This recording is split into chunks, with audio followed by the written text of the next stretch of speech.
You ask Tiger to solve. This deals with linear equations with one unknown. The final result is x equals 157/4. Let's solve it step by step. Group all constants on the right side of the equation. Subtract 157 from both sides.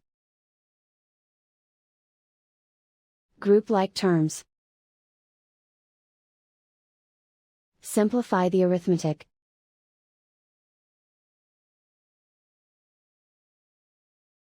Isolate the m. Divide both sides by -4. Cancel out the negatives. Simplify the fraction.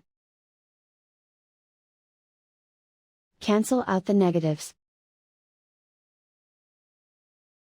And so the final result is x equals 157/4.